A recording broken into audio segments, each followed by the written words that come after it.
7 bonnes raisons de choisir Voyage Antillais. Voyage Antillais est une agence antillaise depuis plus de 50 ans. Voyage Antillais vous réserve un accueil chaleureux, une qualité de service, un accompagnement soigné, toujours avec le sourire. Voyage Antillais vous propose les meilleurs prix. Avec Voyage Antillais, vous bénéficiez de facilités de paiement. Votre deuxième bagage est offert. Voyage Antillais, c'est 2 agences en Île-de-France qui relient les Antilles à Paris. Voyage Antillais, nous là vous faisons voyager. Guadeloupe, actualité. Voilà 8 jours que la Nouvelle-Calédonie est en feu. Le bilan est lourd avec 2 gendarmes tués, dont un qui a été abattu suite à un tir accidentel d'un de ses collègues. 3 Kanaks ont été tués par une milice locale de loyalistes à l'État français. L'un d'entre eux a d'ailleurs été interpellé et un arsenal de guerre a été découvert à son domicile. Notez que la 6e victime est un Caldoche qui a perdu la vie sur un barrage après avoir ouvert le feu sur des manifestants, dont son propre fils. Le bilan matériel est tout aussi conséquent avec des millions d'euros de pertes entre incendies de bâtiments, commerces et autres infrastructures.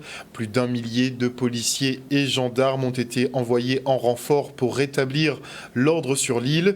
Une mission difficile à l'heure où toute une frange de la population refuse radicalement le dégel du corps électoral et les manœuvres coloniales de la France. Alors pour montrer qu'il reprend la main, le chef de l'État Emmanuel Macron est en route pour la Kanaky. Il devrait arriver sur l'archipel demain, puisqu'il se situe tout de même à 17 000 km de la France. Ça fait quand même quelques heures de vol. Il s'y rend accompagné du ministre de l'Intérieur et de l'Outre-mer, Gérald Darmanin, et il devrait entamer des discussions avec les loyalistes, donc les pro-français en Nouvelle-Calédonie, en Kanaky, et effectivement les indépendantistes, voir s'ils arrivent à apaiser les tensions. Et si en Guadeloupe, le leader du collectif de défense mobile Hubert Kiaba était convoqué à la gendarmerie ce matin, une audition dans le cadre de l'affaire Lambert, ce Lamantinois qui s'était battu pour récupérer son domicile. On fait le point avec ce reportage de Michel Depape. Monsieur Kiaba a été convoqué comme n'importe quel citoyen peut être convoqué par des services de police ou de gendarmerie. Et il s'est vu notifier, à peine arrivé, pas encore assis, il s'est vu notifier sa garde à vue. Il avait par conséquent à répondre à un certain nombre d'interrogations, de questions concernant les événements du 26 et 27 décembre de l'année dernière. Volontaire aussi de dégoûter le peuple là, dégoûter effectivement les gens qui croient, les gens qui disent goûter espoir, que demain qui changé. Je nous pas comprendre véritablement, mais qui gens, alors que le principe effectivement du droit français basé, c'est ça, il faut créer le contradictoire.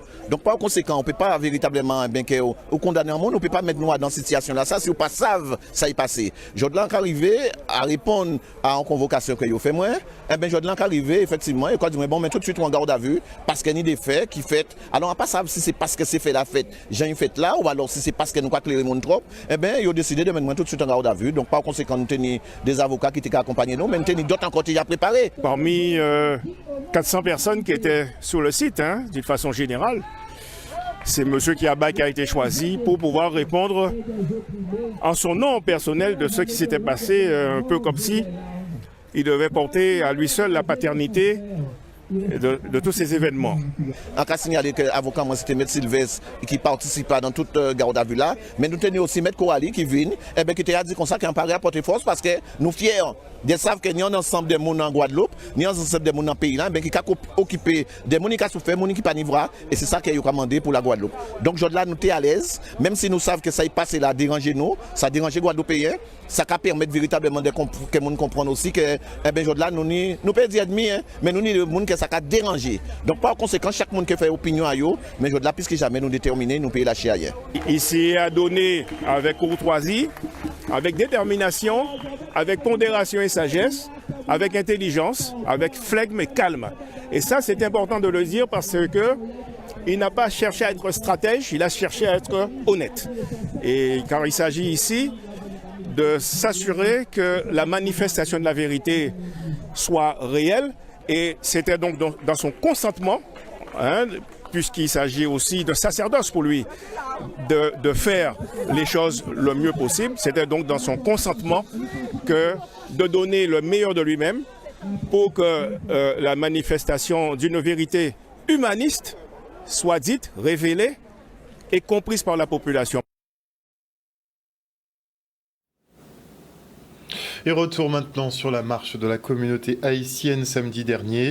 L'occasion pour eux de célébrer le drapeau, mais aussi de dénoncer la situation critique que connaît le pays, notamment à cause des ingérences étrangères qui n'en finissent pas. Regardez. Aujourd'hui, en fait, c'est l'anniversaire en fait, de la création de notre drapeau, premièrement.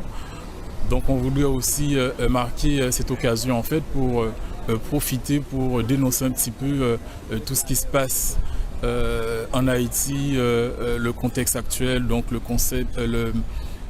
contexte d'insécurité, d'ingérence politique internationale, en fait, donc tous ces acteurs-là, qu'ils soient locaux ou internationaux, donc de leur dire en fait qu'il est temps de laisser le pays respirer un peu.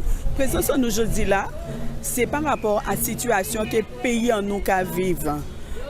Depuis des années, nous avons constaté que nous vivons une situation d'ingérence étrangère dans le pays là, hein, et que si nous avons souffert, peuple nous a souffert, ils ne peut pas rester en casa et de ce quoi que même si peuple nous a dit que nous avons vrai que c'est mon ayo qu'a fait, c'est eux. Ce sont plusieurs associations, notamment principalement des associations haïtiennes, parce qu'on a voulu en fait faire quelque chose, pas quelque chose entre nous, mais c'est que les Guadeloupéens en fait ils sont toujours là avec nous pour nous soutenir dans peu importe la situation. Donc cette fois-ci on a voulu un petit peu prendre les choses en main et ensuite voir comment ça va se passer, voilà. C'est un système qui a commandé nous depuis après l'indépendance en nous et jusqu'à la journée d'aujourd'hui. Et ces gens-là, nous connaissent, hein? C'est le groupe, c'est le Canada, c'est les USA, c'est la France, c'est les politiciens corrompus, c'est tout plein de monde qui a vendu le pays là. Et nous, on en a marre, on en a assez parce qu'on a besoin de vivre dans notre pays. Et c'est pour ça que nous là, pour nous dire que foutez marquant, que le système là, ça foutez marquant, nous besoin avoir d'autres butins, nous besoin que vrai peuple en nous vive en pays. Et moi, en besoin vous vivrez en pays en moi aussi. J'adore le foutez marquant. Et on poursuit avec cette conférence sur l'insuffisance rénale au Centre culturel Gérard Loquel à Bémao. Notez que pratiquement 1 million de personnes en Guadeloupe sont touchées et on a 634 dialysés et 303 personnes qui sont greffées. Regardez. Alors pourquoi elle a lieu cette conférence? C'est que nous avons pris l'habitude de sensibiliser nos personnes âgées, nos seniors, aux grands sujets de la société et notamment aux sujets qui concernent la santé. Alors nous avons fait aujourd'hui venir des experts pour leur en parler, pour un petit peu leur prodiguer des conseils en matière de prévention, de soins et bien au-delà puisqu'il y a des témoignages assez émouvants dans cette manifestation. L'insuffisance rénale, c'est un défaut de fonctionnement des reins. Les reins sont 2 organes qui sont à l'intérieur de l'abdomen et qui sont chargés de filtrer le sang et de réguler l'équilibre hydrique de l'organisme, parce que le corps contient 60% d'eau. C'est régulé essentiellement par les reins et il régule également les sels minéraux que sont le sodium, le potassium, le calcium et les bicarbonates. Nous, on dialyse des personnes qui viennent dans nos unités, comme j'ai dit, sur les différentes communes que j'ai dit. Donc le plus gros centre, il est à Pointe-à-Pitre, donc les patients viennent tous les 2 jours, soit lundi, mercredi, vendredi, soit mardi, jeudi, samedi, dialysés 3 à 4 heures en fonction des personnes, en fonction des pathologies. Donc toutes les personnes qui sont insuffisants rénaux, on fait beaucoup de dialyse péritonéale pour l'instant. On a quelques patients, on a un infirmier qui est dédié. Et là on est en train de développer le service entre guillemets, on est en train de développer ça pour faire aussi de la dialyse, l'hémodialyse à domicile. Il y a des personnes plus à risque que d'autres d'avoir une insuffisance rénale. Ce sont les personnes diabétiques, les personnes hypertendues, les personnes obèses, les personnes qui fument, toutes les personnes qui ont dans leur famille une personne qui a déjà un problème de rein ou de dialyse. En Guadeloupe, on estime qu'il y a autour de 1000 personnes qui sont en insuffisance rénale sévère et qui ont donc besoin d'une technique de suppléance, qui sont soit greffées, soit qui sont en dialyse. Et à partir de là, on estime qu'il y a en Guadeloupe environ 10 000 personnes qui ont une insuffisance rénale, qui n'a pas besoin de dialyse, mais qui a besoin d'être suivie et soignée. Je ne pensais pas qu'il allait y avoir tout ça de monde, mais vraiment, la salle était vraiment remplie. Et c'est des échanges très qualitatifs et très cordiaux. Et ça fait du bien de pouvoir échanger avec la population. On voit qu'il y a des informations qui n'arrivent pas forcément aux personnes. Donc c'est bien de le faire, ça serait bien de le faire dans plus de communes et afin que la prévention sur l'insuffisance rénale soit un peu plus développée sur la Guadeloupe, quoi. Une prévention qui est d'autant plus utile en Guadeloupe, puisque dans le monde, on est sur des stats, 1 personne sur 10 qui serait atteinte. En France, ce serait 5 sur 100, et en Guadeloupe, ce serait plutôt 11 personnes sur 100 qui seraient concernées donc par l'insuffisance rénale. Et la DAC, qui est l'Agence nationale de lutte contre l'illettrisme, signe une convention triennale pour lutter contre ce fléau. L'objectif est double, à savoir former les professionnels œuvrant dans le domaine de la lutte contre l'illettrisme, mais aussi mettre en place des actions en faveur des publics en difficulté de lecture et d'écriture. Le reportage.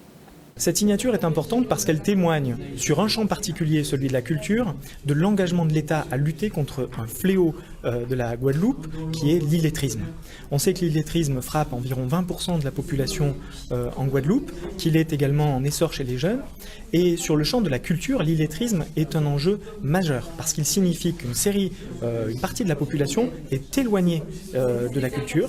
Et donc tout l'objet de cette convention, c'est de s'assurer, par un partenariat entre l'Agence nationale de lutte contre l'illettrisme et la Direction des affaires culturelles de Guadeloupe, que nous allons pouvoir mener des actions communes qui auront vocation à prendre en compte la question de l'illettrisme dans les politiques culturelles et garantir un meilleur accès à la culture des populations qui en sont éloignées. En fait, vous voyez, pour lutter contre l'illettrisme, ce qu'il faut comprendre, c'est que c'est le travail de tout le monde et à plein de niveaux différents. Et avec une convention comme celle-là, on va pouvoir monter des projets locaux, former un certain nombre de personnes sur le terrain pour qu'elles soient mieux à même de repérer les personnes en situation d'illettrisme, mais aussi de les accompagner. Et en faisant ça, on agit évidemment pour le bénéfice de ces personnes. On estime à peu près à 20% donc la population en situation d'illettrisme âgée de 16 à 65 ans, ce qui représentait à l'époque 50 000 personnes environ. Ce taux, donc, qui a déjà 12 ans aujourd'hui, va être réactualisé en fin d'année, puisque l'INSEE a conduit une enquête l'année dernière, entre 2022 et 2023, au sein de 2000 foyers représentatifs de la population guadeloupéenne. Donc on va pouvoir traduire en taux, réactualiser l'état de l'illettrisme sur le territoire donc, dans quelques mois. Concrètement, dans le cadre de cette convention, parce qu'il y a plein d'autres actions en Guadeloupe qui sont menées pour lutter contre l'illettrisme, mais dans le cadre de cette action, l'idée c'est effectivement d'avoir des formations qui puissent être proposées à des professionnels de la culture. C'est-à-dire de la formation et de la sensibilisation à la question de l'illettrisme, de manière à faire en sorte que ces publics empêchés soient pris en compte de manière systématique, globale, dans la conception des politiques culturelles pour assurer une meilleure insertion de ces publics dans le cadre de la politique culturelle. Et maintenant, nous parlons des journées portes ouvertes du régiment du service militaire adapté. À cet effet, je reçois le colonel Laurent Nobel. Bonsoir, monsieur Nobel. Bonsoir à vous. Merci beaucoup de me recevoir. Alors, avant d'en venir effectivement à ces journées portes ouvertes des 25 et 26 mai prochains, je vous en parlais juste avant la fin du reportage. On voit effectivement que l'illettrisme est un fléau effectivement en Guadeloupe qui perdure. On est quand même à un taux entre 20 et 25% d'illettrisme. Donc, une question à savoir, est-ce que vous recevez déjà au sein du RSMA beaucoup de jeunes, pas beaucoup, comment ça se passe, qui savent lire ou écrire ou qui ne savent pas lire ou écrire? Très bien. Eh bien, écoutez, c'est une excellente transition parce que la mission du régiment du service militaire adapté est de s'occuper de l'insertion socio-professionnelle des jeunes les plus en difficulté et donc les plus éloignés du marché du travail. Et à ce titre, bien sûr que parmi les jeunes que nous accueillons, certains sont en situation d'illettrisme. Donc c'est quelque chose qu'on teste à leur arrivée et ensuite on a tous les outils nécessaires pour leur permettre de lever ces freins. Et je dispose notamment de 6 professeurs que le rectorat me détache en permanence et qui du coup aident ces jeunes pour qu'ils puissent accéder à un emploi durable. De sérieuses remises à niveau ? Oui, parfois. Mais à cet âge-là, tout est possible. Avec de la volonté, parfois, il n'en faut pas beaucoup. Il faut simplement déclencher quelque chose et les jeunes sont très réceptifs aux cours qu'on leur propose. Est-ce qu'ils ne sont pas réticents un peu au départ, ne serait-ce que d'avouer un peu qu'ils ne savent pas lire ou écrire? Alors, on les met en confiance et tout est fait au sein du régiment du service militaire adapté pour créer une dynamique positive et leur faire comprendre que tout ce qu'ils vont faire chez nous leur permettra d'accéder à un emploi durable. Donc ils comprennent très facilement où est leur intérêt. Donc les 25 et 26 mai prochains, journée porte ouverte au régiment. Tout à fait. Donc sur le week-end, donc 2 journées qui seront bien remplies, de 8h30 à 18h. Et c'est un rendez-vous très important pour le régiment, de manière à bien faire connaître à l'ensemble de la Guadeloupe, parce que toutes les Guadeloupéens seront les bienvenus, ce que nous faisons vraiment. Donc en premier lieu aux jeunes qui pourraient avoir besoin de nos services, donc qui n'hésitent pas à venir parce qu'on va leur présenter l'ensemble des filières qu'on propose, une trentaine, mais également aux embaucheurs de ces jeunes potentiels qui pourront rencontrer certains des jeunes qui sont déjà sur place chez nous en cours de formation. Ils pourront poser toutes les questions qu'ils désirent et ensuite tout le reste de la population guadeloupéenne, parce qu'au-delà des nombreuses démonstrations des filières, il y aura des animations, des parcours commando pour les enfants, châteaux gonflables, possibilité de conduire des véhicules, des 4x4, une tombola, bien sûr, et dont le tirage au sort aura lieu le dimanche, et de quoi se restaurer, de quoi visiter, pour tous les goûts. Donc 2 jours effectivement de porte ouverte, principalement les jeunes. Est-ce qu'il y a une tranche d'âge précisément qui est concernée? Alors les jeunes que nous accueillons sont les jeunes entre 18 et 25 ans pour l'immense majorité, et nous accueillons aussi quelques jeunes entre 16 et 18 ans, les volontaires jeunes cadets qui eux sont en rupture scolaire. Donc c'est de l'ordre de quelques dizaines. Mais notre public cible, c'est bien les 18-25 ans. Et parmi ces jeunes-là, on accueille 2 profils. Donc le premier profil, ce sont des jeunes qui n'ont pas de formation et qui viennent en acquérir une dans une des 30 filières qu'on propose, en vue d'avoir un métier au bout. Donc des formations entre 6 mois et 1 an. Et l'autre profil, c'est les volontaires techniciens. C'est des jeunes qui ont déjà un bagage, mais qui eux ont besoin d'une première expérience professionnelle, sorte de sésame vers l'emploi durable. Et donc eux nous sont très utiles parce qu'on s'en sert comme des moniteurs. Ils restent chez nous entre 1 et 5 ans. Et à l'issue de ces 5 ans, inutile de vous dire qu'ils ont gagné en maturité et que les employeurs potentiels se les arrachent. Donc les 25 et 26, le rendez-vous est donné, ça se passe au RSMA au à la camp d'Ajaï. Tout à fait, au centre même de la Guadeloupe, tout le monde passe devant. Merci beaucoup en tout cas, colonel, d'être venu sur ce plateau ce soir. Nous parler effectivement de ces journées portes ouvertes qui se tiendront donc les 25 et 26 mai. Ce sera toute la journée sur 2 jours. Exactement. Au RSMA à la Jaï. Venez nombreux, on vous attend. Et on part maintenant pour le tour auto-rétro de Guadeloupe. Plus d'une trentaine de passionnés de voitures de collection se sont donné rendez-vous à Capesterre-Belle-Eau pour leur traditionnelle rencontre. C'est sans oublier la présence de la Martinique qui organise l'événement une année sur 2. 14 véhicules de l'île Sœur ont fait le déplacement avec leur chauffeur, bien sûr. Regardez.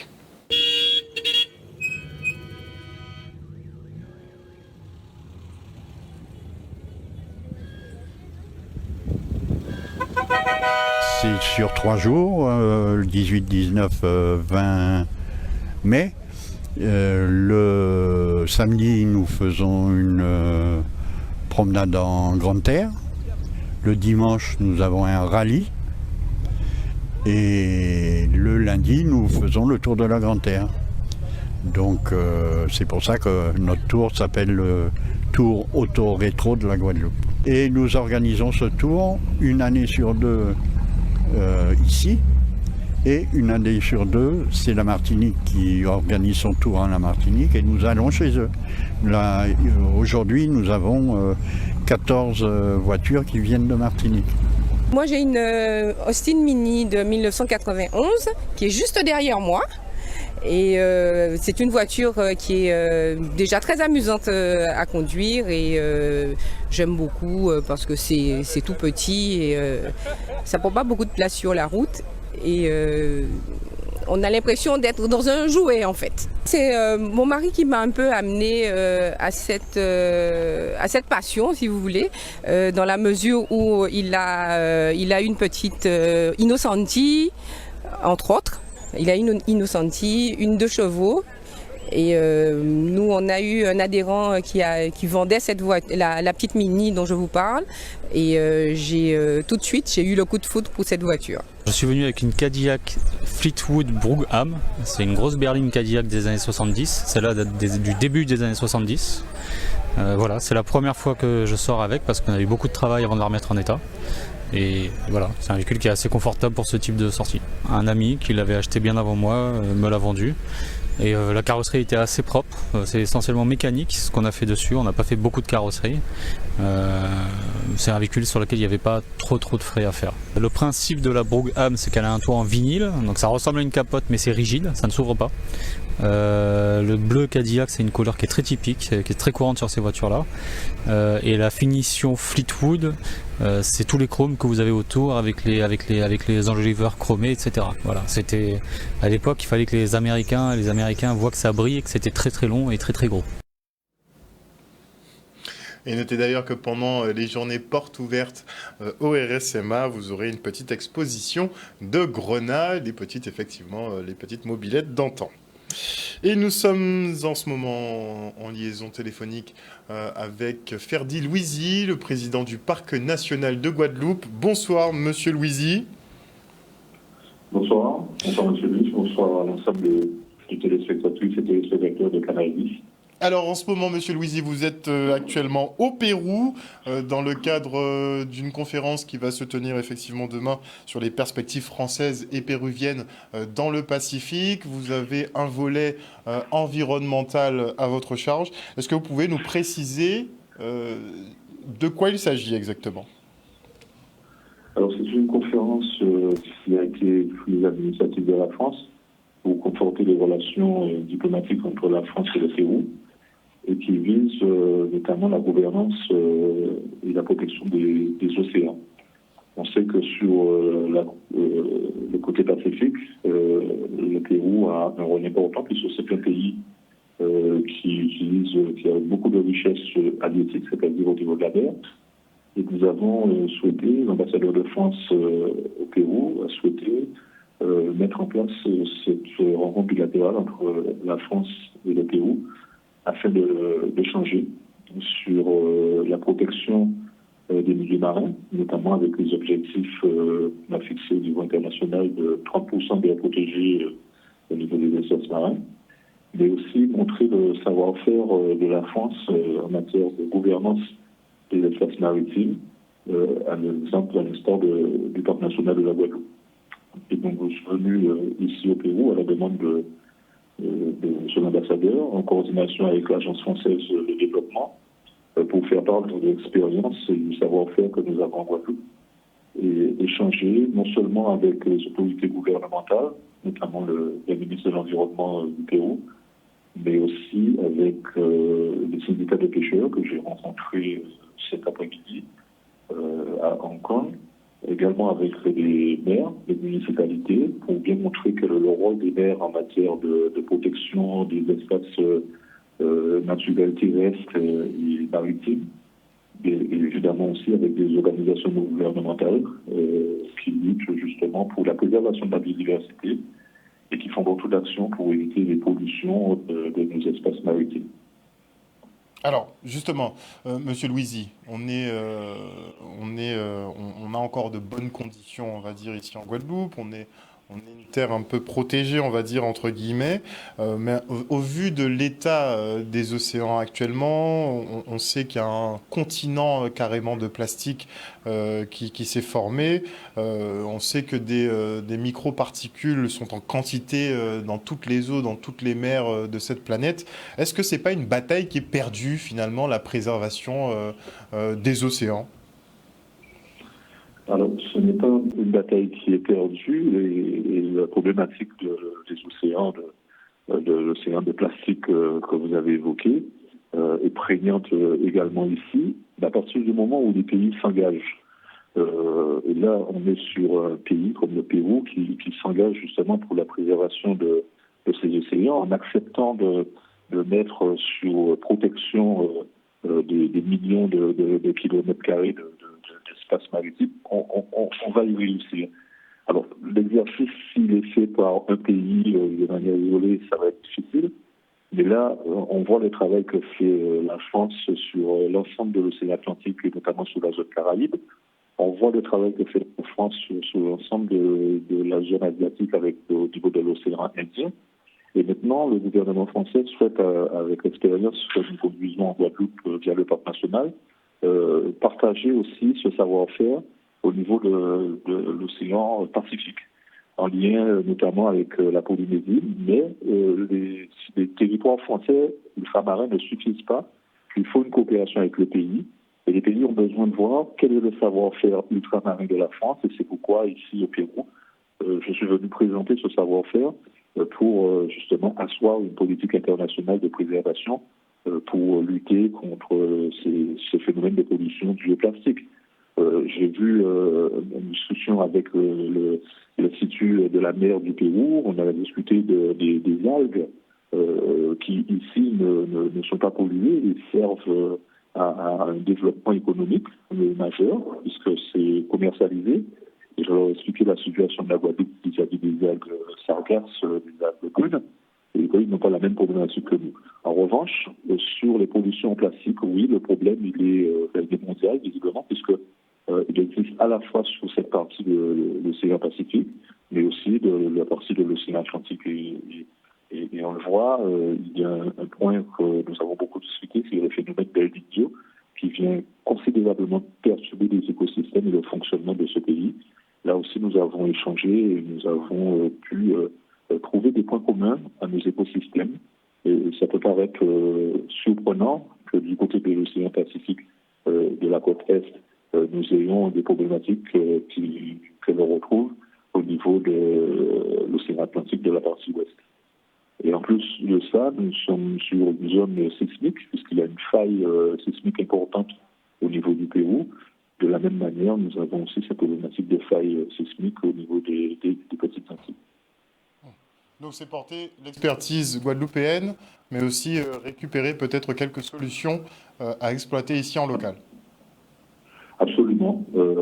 Apporter l'expertise guadeloupéenne, mais aussi récupérer sur le plan de l'expertise locale. Et j'ai beaucoup échangé avec les syndicats des pêcheurs pour le travail qu'ils font justement sur la préservation des ressources. Et j'ai eu à discuter de la situation de la pêche de l'ambi avec eux. Et comme en Guadeloupe, comme ça a été initié par Charles Vincent, le président du comité régional des pêches, ils donnent des périodes de pêche de l'ambi pour préserver leurs ressources à ce niveau-là, leurs ressources halieutiques. Et donc cette problématique, on a évoqué. Et nous, on prend une arrêté préfectorale, si je prends l'exemple de la Guadeloupe. Et ici, c'est une concertation entre tous les professionnels via leur comité de gestion des espaces de pêche qui prennent la décision, sans que l'État intervienne, d'interdire la pêche de l'ambi pendant une certaine période, le temps de la reproduction, et préserver justement cette ressource. C'était assez surprenant parce que localement, les pêcheurs font un travail de concertation et de consensus entre eux, et ils ont pris conscience que s'ils ne font pas ce travail-là, s'ils ne décident pas justement de mettre des périodes de non-pêche du lambi, ils perdront tout au niveau de leurs ressources et c'est toute leur économie qui en pâtira. Et là où il y a des recherches importantes, c'est tout ce qui concerne les poissons, et les eaux du Pérou sont vraiment très très riches à ce niveau-là. Les anchois également, les anchois sont pêchés et ils ont une position mondiale, mais de haute importance, puisque au niveau des 200 000 marins du Pérou, on a un foisonnement de ressources halieutiques, un foisonnement de poissons. Et ils tiennent à préserver cela en faisant en sorte qu'ils respectent eux-mêmes les conditions de pêche et de fixer la taille des filets. Donc j'ai discuté de ça avec les syndicats de pêcheurs. Et là aussi, je trouve qu'il y a un bel exemple de manière de gouverner sous le consensus, sous l'accord des parties, plutôt que par des textes réglementaires qui seraient imposés via l'État. Et donc ça a été quelque chose pour moi de surprenant, cette manière de faire, et que je souhaiterais expliquer, bien évidemment, au comité régional des pêches, en sachant qu'ils font déjà un travail important, ou dans d'autres secteurs, où on doit préserver justement nos ressources naturelles. Merci beaucoup Ferdi Louisi, je le rappelle, président du Parc National, qui est donc en direct avec nous du Pérou, puisqu'il assiste demain à la conférence sur les perspectives françaises et péruviennes dans le Pacifique. Merci encore, monsieur Louisi. O-News Radio sur outremernews.fr.